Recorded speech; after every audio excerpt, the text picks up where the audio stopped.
2013 இந்த வருஷத்தோடைய தொடக்கத்திலிருந்து முடிவு வரைக்கும் திரைத்துறையினருக்கு எப்படிப்பட்ட ஆண்டா இருந்துச்சு அப்படின்னு சொன்னா ஒரு ரேண்டமா இருந்துச்சு அப்படின்னு தான் சொல்ல முடியும்.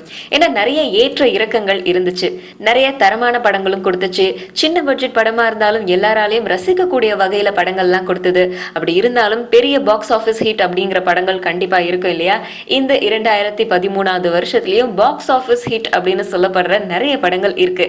அதுல டாப் 10 தான் நம்ம பார்க்க போறோம். அதுல முக்கியமான நடிகர்களை வச்சு சில படங்கள் இருக்கு. அதுதான் தல அஜித், இளைய தளபதி விஜய், விஷால், அந்த மாதிரி நிறைய பேர் இருக்காங்க. அது மட்டும் இல்லாம அறிமுக வளர்ந்துட்டு வர கதாநாயகர்களான சிவகார்த்திகேயன், விமல், இந்த மாதிரி நிறைய பேர் நடிச்ச படங்களும் இந்த பாக்ஸ் ஆபீஸ் ஹிட்ல இடம்பெற்று இருக்கு. 2013 வருஷத்தோட பாக்ஸ் ஆபீஸ் ஹிட்ல இப்ப நாம பார்க்க போற படம் சிங்கம் 2.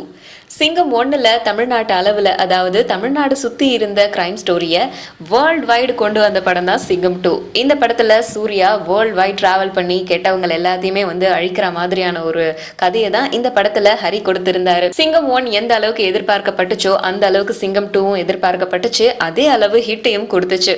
படத்துல அமைஞ்ச பாடல்கள் எல்லாமே எல்லாருமே ரசிக்கும் வகையிலையும், அது மட்டும் இல்லாம இந்த படத்துலயும் அனுஷ்காவை ஃபர்ஸ்ட் படத்துல எந்த அளவுக்கு ரசிச்சாங்களோ அதை விட அதிகமா ரசிச்சாங்க அப்படின்னு கூட சொல்லலாம். படத்துல ஒரு மிடுக்கான போலீஸ் ஆபீசரா வந்த சூர்யா அவருடைய திறமைக்கு உண்டான நடிப்பை கொடுத்திருக்காரு. அது மட்டும் இல்லாம எல்லாருடைய பாராட்டையும் வாங்கி இருந்தாரு. இந்த 2013 வருஷத்தோடைய பாக்ஸ் ஆபீஸ் ஹிட்ல சிங்கம் 2 இடம்பெற்றிருக்கு. 2013 வருஷத்தோட பாக்ஸ் ஆபீஸ் ஹிட்ல ரொம்ப முக்கியமான படம் இந்த படம். உலகநாயகன் கமலஹாசன் விஸ்வரூபம். பல சர்ச்சைகள், பல பிரச்சனைகள் எல்லாத்தையுமே தாண்டி இந்த படம் வெளியாச்சு. வெளியானதன் பலனா இந்த படம் பாக்ஸ் ஆஃபீஸ் ஹிட்ல ஒரு படமா சேர்ந்துச்சு. படம் வெளியாகிறதுக்கு முன்னாடி முஸ்லிம்களுக்கு எதிரான விமர்சனங்கள், அது மட்டும் இல்லாம முஸ்லிம்களுக்கு எதிரான காட்சிகள் இந்த படத்துல அமைஞ்சிருக்கு அப்படின்னு சொன்னாங்க. அந்த பிரச்சனையெல்லாம் ஓரளவுக்கு ஓய கட்டிட்டு வந்ததுக்கு அப்புறம் படத்தோடைய தலைப்பு சான்ஸ்கிரிட்ல இருக்கு, இதை சுத்த தமிழ்ல மாத்தணும் அப்படிங்கிற பிரச்சனை, அதையும் தாண்டி வந்தா இந்த படம் DTHல நான் வெளியிடுவேன் அப்படின்னு கமலஹாசன் சொன்னது திரையரங்கு உரிமையாளர்களுக்கு மத்தியில ஒரு பெரிய எதிர்ப்பு வந்துச்சு. அதையும் மீறி இந்த படத்தை வெளியிட்டாங்க. வெளியிட்டதன் பலனா இந்த படம் ஹிட்டும் ஆச்சு. இந்த படத்துல எல்லாருமே அவங்கவுங்க பங்குக்கு தகுந்த மாதிரியான நடிப்பை கொடுத்திருந்தாங்க. உலகநாயகன் கமலஹாசனுடைய நடிப்பை பத்தி நம்ம யாருமே சொல்ல வேண்டியதே இல்லை. அதை தொடர்ந்து இந்த படத்துல ஆண்ட்ரியா, அது மட்டும் இல்லாம நிறைய கோ ஸ்டார்ஸ் எல்லாருமே ரொம்ப அற்புதமான நடிப்பை அவங்க பங்குல வெளியிட்டாங்க.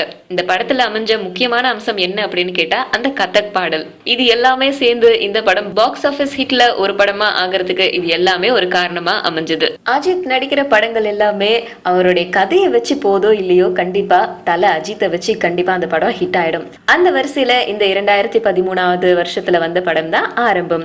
இந்த படமும் பயங்கர ஹிட் கொடுத்த படம். அஜித் அப்படின்னு சொன்னாலே அதுக்கு ஒரு மாஸ் ஓபனிங் இருக்கும். அஜித்துக்காகவே படம் எப்படி இருந்தாலும் ஃபர்ஸ்ட் ஒரு 3 நாளைக்கு தியேட்டர்ஸ் எல்லாம் ஃபுல்லாவே போகும். ஆனா ஆரம்பம் படத்தை பொறுத்த வரைக்கும் அந்த விஷயத்துல அஜித் யாரையும் ஏமாத்தல அப்படின்னு தான் சொல்ல முடியும். ஏன்னா தீபாவளிக்கு 2 நாளைக்கு முன்னாடியே திரையிடப்பட்ட இந்த படம் ஒரு வாரம் கழிச்சும் பயங்கரமான ஹிட்ல, அதுவும் ப்ராஃபிட்டை தான் ஈட்டி கொடுத்துட்டு இருந்தது இந்த படத்துடைய ப்ரொடியூசர்ஸ்க்கு. படத்துடைய கதை என்னமோ பழைய கதையா இருந்தாலும் அஜித் நடிச்சிருக்கிறதும் அதுல இருக்கிற விஷயங்களை புது விதமா சொல்லிருக்கிறதும் இந்த படத்துடைய ஹிட்டுக்கு ஒரு காரணமா அமைஞ்சிருந்தது. ஊழல் தான் இந்த படத்துடைய மெயின் தீம் அப்படின்னு சொல்லப்பட்டாலும் இதுல அஜித்தை காமிச்சிருக்கிற விதம், அவருடைய ஸ்டைல் எல்லாமே மாறாம எல்லாருக்கும் ஒரு விருந்து மாதிரியே இருந்துச்சு. அதனாலதான் இந்த படம் 2013 பாக்ஸ் ஆபீஸ் ஹிட்ல இருக்குது. 2013 பாக்ஸ் ஆபீஸ் ஹிட்ல இப்ப நாம பார்க்க போற படம் ராஜா ராணி. இந்த படத்துல நயன்தாரா, ஜெய், நஸ்ரியா, ஆர்யா இவங்க எல்லாருமே நடிச்சிருந்தாங்க. எல்லாரோட பங்குக்கு அவங்களுடைய நடிப்பை அவங்களுக்கு உண்டான தனி திறமையை கொண்டு காமிச்சிருந்தாங்க. அது மட்டும் இல்லாம எல்லா லவ் ஃபெயிலியருக்கு பின்னாடியும் ஒரு அழகான லவ் ஸ்டோரி இருக்கு அப்படிங்கறத ரொம்ப யதார்த்தமான விதத்துல புது இயக்குனரான அட்லி காமிச்சிருந்தாரு.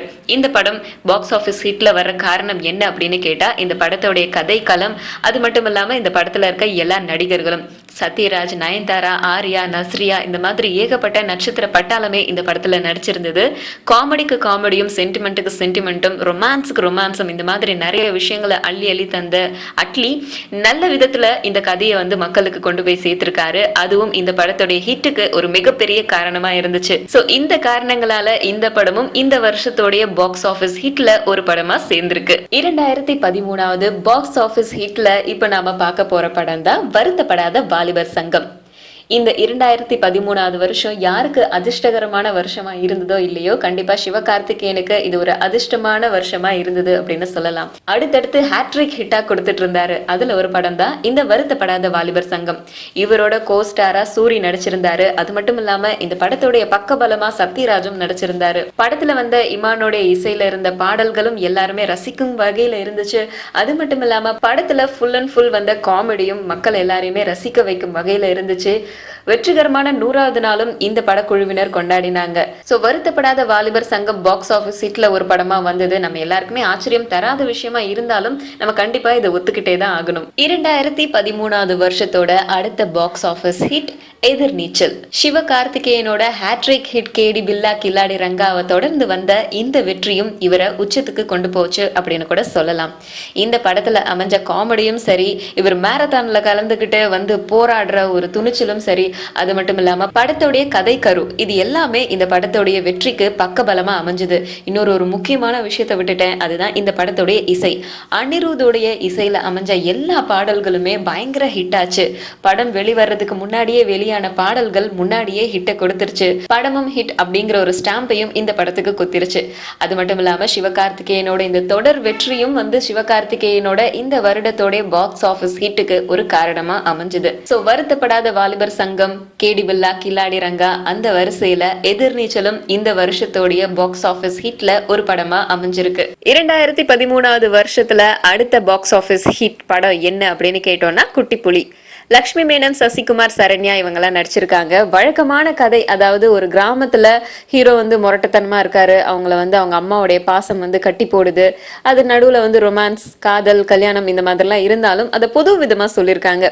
சரண்யாவோட ரோல் ரொம்பவே வித்தியாசமா இருக்கு. வழக்கமான அம்மா ரோலா இருந்தாலும் எல்லா அம்மா ரோல்லையும் வித்தியாசமான ஒரு விஷயம் பண்ணுவாங்க. அதே மாதிரி இந்த படத்துலயும் அம்மா ரோல்ல வித்தியாசமான ஒரு கேரக்டர் அவங்களுக்கு கொடுத்திருக்காங்க. அதாவது மகன் இது வரைக்கும் செஞ்ச தப்புல எல்லாம் வந்து யாரும் அவனை கொண்டுடக்கூடாது அப்படிங்கிறதுக்காக எல்லார்கிட்டையும் போய் மன்னிப்பு கேட்கறது, இந்த மாதிரி புது வகையான ஒரு வெரைட்டியை கொடுத்திருக்காங்க. அது மட்டும் இல்லாம கடைசி அம்மாவே தன் மகனுக்காக வந்து கொலை பண்றது, இந்த மாதிரி புது விஷயம் எல்லாம் கொடுத்திருக்காங்க. பாக்ஸ் ஆபீஸ் ஹிட்ல குட்டி புலி வந்து சேர்ந்திருக்கு இந்த 2013வது வருஷத்துல. 2013 பாக்ஸ் ஆபீஸ் ஹிட்ல இப்ப நாம பார்க்க போற படம் பாண்டிய நாடு. ஒரு மாஸ் ஓபனிங் இல்லாம, ஹீரோக்கு உண்டான பந்தா இல்லாம, எந்த ஒரு விஷயத்தையும் ரொம்ப அலட்டாம ரொம்ப யதார்த்தமான விதத்துல மக்களுக்கு கொண்டு போய் சேர்த்த ஒரு படம் தான் பாண்டிய நாடு. விஷாலோட பாண்டிய நாடு படம் வர்றதுக்கு முன்னாடி விஷாலோட மதகஜ ராஜா படம் இவரை என்னதான் அப்செட் பண்ணாலும் எல்லாத்துக்கும் சேர்த்து ஒரு பெரிய விருந்து மாதிரி பாண்டிய நாடு அமைஞ்சிருச்சு. ஏன்னா இந்த படத்தோடைய கதை களம், அது மட்டும் இல்லாம சொன்ன விதம், எல்லாரோடைய யதார்த்த நடிப்பு, இது எல்லாமே இந்த படத்தோடைய பக்க பலமா இருந்துச்சு அப்படின்னு சொல்லலாம். அந்த ஒரே விஷயம் தான் இந்த படத்தை பாக்ஸ் ஆபீஸ் ஹிட்டுக்குள்ளார கொண்டு போனதுக்கு காரணமா அமைஞ்சது. இந்த படத்தோட ஹிட்டுக்கு விஷால் மட்டும் இல்லாம கூட சேர்ந்த சக நடிகர்கள் எல்லாருமே வந்து அவங்கவுங்க பங்குக்கு நல்ல நடிப்பை கொடுத்து இந்த படத்தை ஹிட் ஆக்குறதுக்கு ஒரு பெரிய முயற்சி பண்ணாங்க அப்படின்னு கூட சொல்லலாம். அந்த முயற்சி வீண் போகல. ஏன்னா இந்த படமும் பாக்ஸ் ஆபீஸ் ஹிட்ல ஒன்னா சேர்ந்திருக்கு இந்த 2013வது வருஷத்துல. 2013வது வருஷத்தோட பாக்ஸ் ஆபீஸ் ஹிட்ல இப்ப நாம பார்க்க போற படம் தீயா வேலை செய்யணும் குமார். சித்தார்த், ஹன்சிகா, சந்தானம் இவங்க எல்லாம் நடிச்சிருக்கிற இந்த படம் மாடர்னான ஒரு காமெடி படம் அப்படின்னு சொல்லலாம். இந்த படத்துல நிறைய காட்சிகள் வந்து எல்லாரையும் ரொம்ப வயிறு குலுங்க சிரிக்க வைக்கிற மாதிரி இருந்தாலும் ஒரு சில காட்சிகள் வந்து எல்லாரையும் வெக்கப்பட வைக்கிற அளவுக்கு ரொமான்ஸ் நிறைஞ்ச ஒரு காமெடி படமா இருந்துச்சு.